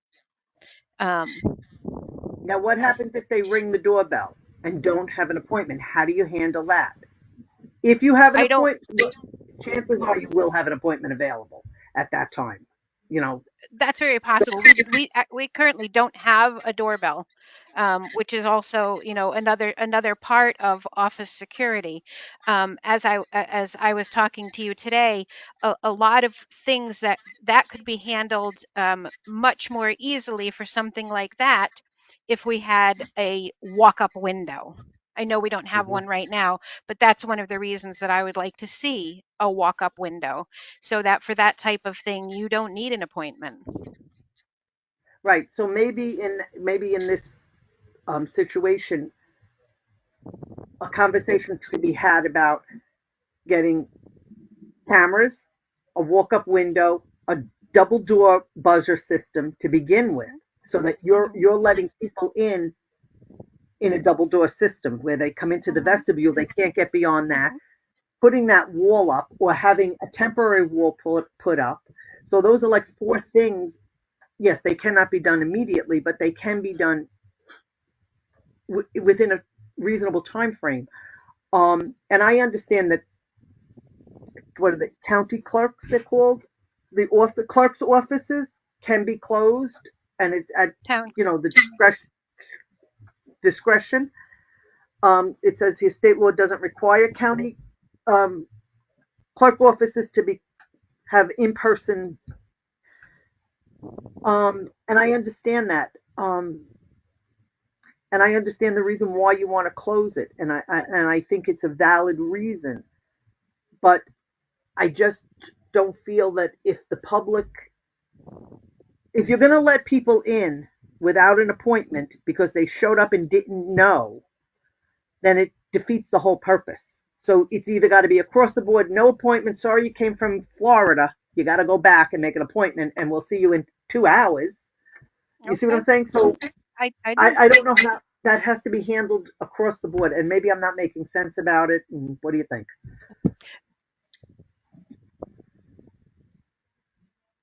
I I think it think you're makes making sense. perfect sense.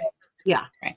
Yeah. It's really just a procedural outline of how Nancy and Jesse are going to handle it, but certainly they would handle it equally across the board, treating everybody the same. So, so Nancy, if you were to do these Yeah. postcards or whatever, would you be Hmm. planning on doing the postcards and then once give it an allotted amount of time and then make it by appointment, or are we talking about trying to make it by appointment currently now, make a decision this evening, and then send out the mailers or the postcards? My suggestion was to mail the postcards out this week and make this change effective Monday, the 20th. I understand the need for caution and waiting and making sure that people are aware, but I also don't believe that Jesse or myself should have to put up with any of this nonsense any longer. It's been going on for over 2 years. hmm I agree, and I've witnessed it. So um, Nancy, you said she there is was right. another town that that does this, that only works by appointment only. Is that right? Is there another I don't, town in Vermont? I don't know about that. I have heard that there are, but I couldn't tell you which towns they are, Val. I can tell you there's numerous All right. towns that you can't get into the office because I had to do with my business overweight permits and whatnot. There's a lot of places you can't get to in Vermont. You have to make an appointment or you have to call and just get the information sent to you. Uh, you know, that's one of, if we say the 3rd, 20th, or whatever date you were planning on it, the town office will be in limited availability at this time, and say, the office is closed Monday through Thursday, and it's by appointment, and we will, I don't know, like, do you have to give a reason? We gave a reason for COVID why we closed.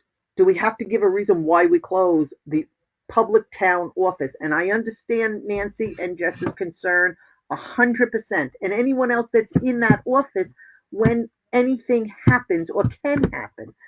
I'm just,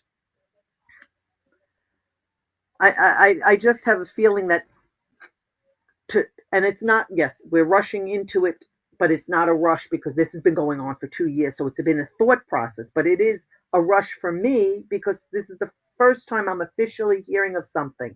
And whether I heard it 2 weeks ago, it doesn't matter. Now I'm officially hearing it. Um, Maybe just iron, all the details should be ironed out before we do something, because do we want to look stupid when the public goes, gee, John can go anytime he wants because he makes the appointment when he shows up? Or, do we want a computer website on something that gives the hours of availability? Tuesday at 2, open appointment, so someone can fill that in. Do we want to do that? Do we, what? How do we want to handle this? Phone calls are great, but what happens if I inadvertently forgot to put somebody's time down in the book and they show up and, you know, I don't know. I'm overthinking it. I know I am. No, you're So that's not. I No, think you're Lisa, dotting I's you and know, crossing T's. it makes sense. Yeah. Yeah, absolutely. I just think there's a crunch on this situation, and we all know why. So, well, then I think we should start with the locked doors. Let's get right away. Is there an emergency fund for a buzzer doors to be put in?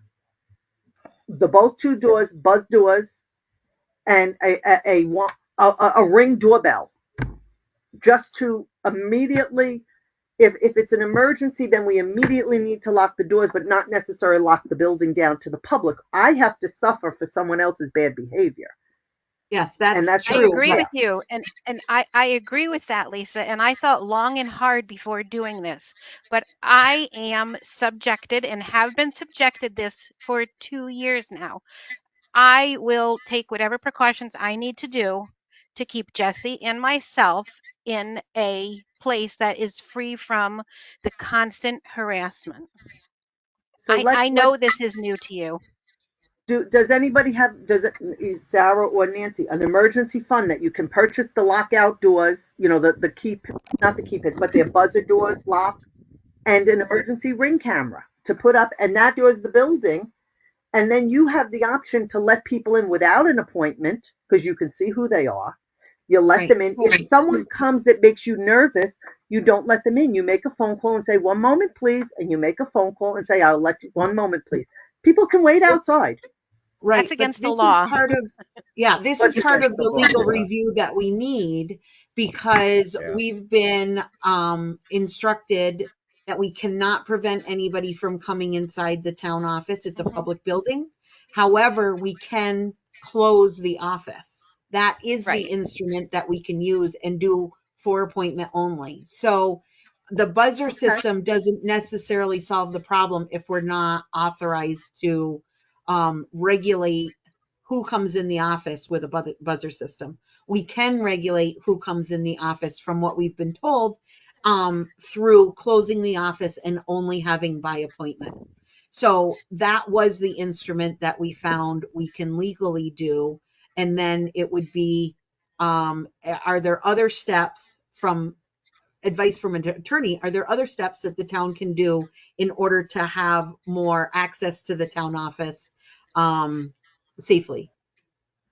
Okay. Right. So Because this isn't, Lisa, that was my first stab at trying to figure this out was, can we have a buzzer system and let certain people in?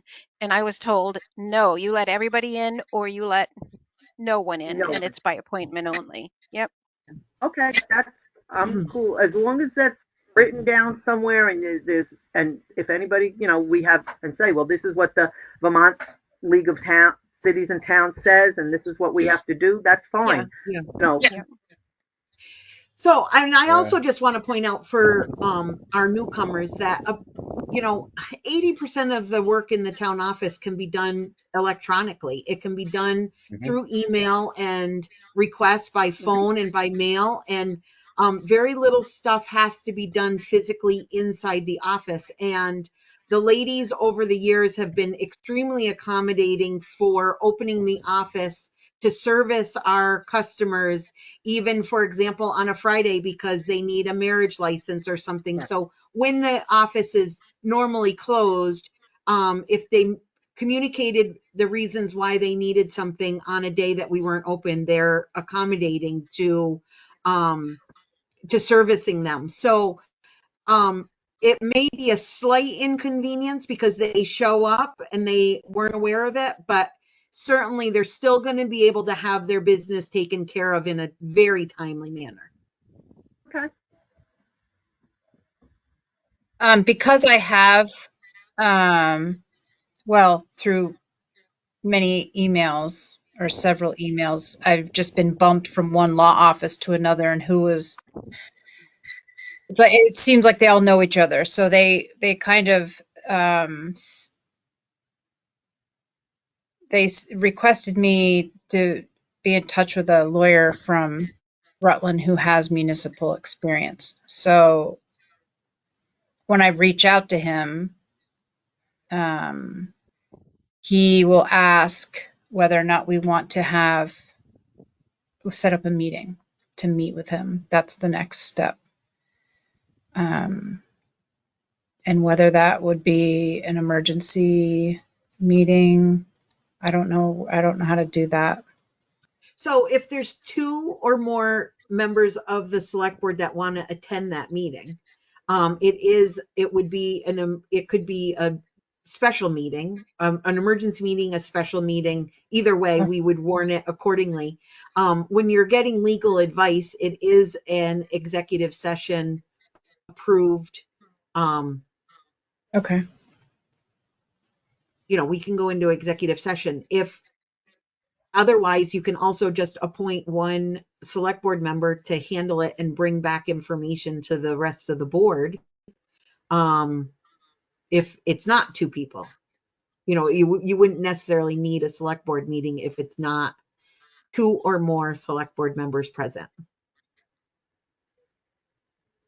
My vote on that would be to maybe invite him to a meeting and having an executive session.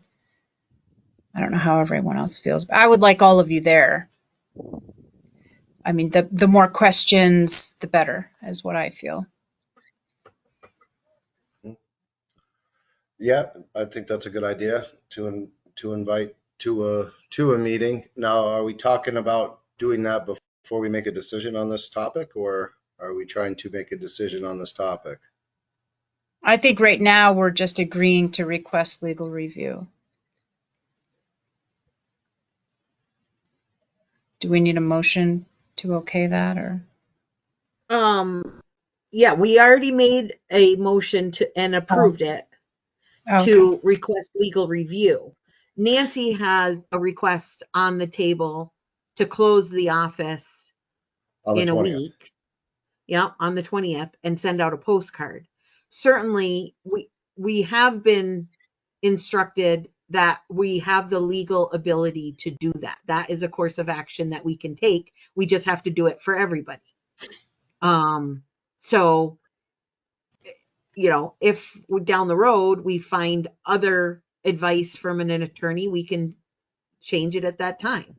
Right. So just for instance, like the walls and stuff, right? I mean, the vestibule, the wall, and all that stuff. Once that stuff happens, we can change things back in the right direction. I feel it's just more of an emergency situation right here. If nothing else, just for quality of life and workplace. It's an awful thing to have to endure. And it's ridiculous. I'm okay with closing it until legal advice and doing the walls and all of that and reviewing it in 6 months. Yeah. If And it see it takes again 6 at that months. time. Yeah, sure. Yeah, I understand the point, and I say yes, you could. My opinion, close it temporarily, quote, as a temporary fix to a long-term solution, and we find the Absolutely. long-term solution for it. So Absolutely. I will So, prepare a postcard and send it to you to look at. Make sure that you're fine with what I've come up with. And I Okay. understand that it's short notice, and I apologize for that, but we keep saying next time we're going to ask to do this next time, and it just Mhm. keeps happening again and again and again. Yeah. So And everything is a documented situation. I don't want to go into anything, but anything. Do you have a logbook in the office that you write in every morning when you show up and say, windows are all good, everything's good, no, this happened? Okay, start a logbook or somehow document everything, whether it's an email to yourself. Everything should be documented. everything, like, if so, I don't understand what you're Anything asking. that's out of Oh, anything out of unusual business of the day. So, okay. like if um, someone came in and got mad at you, someone dropped a cup of coffee on the floor. That's Okay. unusual business. Write it all down. Only reason why is you have information at your access. Mhm. Memory doesn't remember long term. Okay.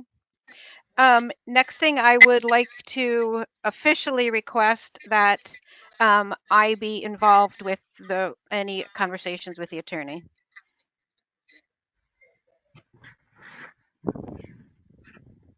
Yep. As a representative of the employees of the town, yeah. Mhm. Yep. And I agree as with that. I also, thank you. As I also stated, I am working with Jim too, to follow up on whether or not where this anti-harassment law or bill is going to go. Yep. Thank So you. Val, is this well, we can talk about that later, but this attorney thing, you're already to speak with this person, correct? Yeah. Yep. Okay. Okay. So let's try to set that up for the next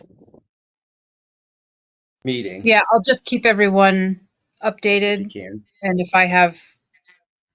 I'm obviously going to need everybody's help, Yeah, doing that. definitely. So, Yeah, why don't you just check the availability of the attorney and we'll go from there as far as scheduling a meeting. okay. Yeah. All right. So do we need to set a motion for this one then, Sarah? Is that how this works? Or we're just So no, because we have a motion as far as retaining an attorney, which Mhm. you've approved. So Okay. the rest of it is just marching orders going forward. It doesn't necessarily Okay. need a motion. The only reason why that last one did is you're hiring an attorney. Okay. So we're going to Yeah. plan on the 20th that the office will be meeting by appointment only as of the 20th. I mean, even with the location of where the office is, using that billboard out front, Yeah. Yeah. really noticeable. We can change, and we can actually, that's actually a good idea, Val. We'll get those signs. The guys probably won't be able to get them to us tomorrow. They might be buried in snow, but we'll get them and change them. That's actually a good idea. And we'll try, I don't know that we'll get the postcards out tomorrow, but we'll definitely get them out by Wednesday. Yeah. And we will publish it, social media quickly. That we'll do tomorrow. Okay, do we have anything further to add?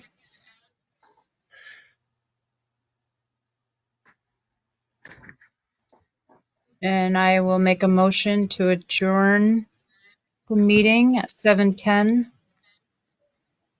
Thank you, everybody. I will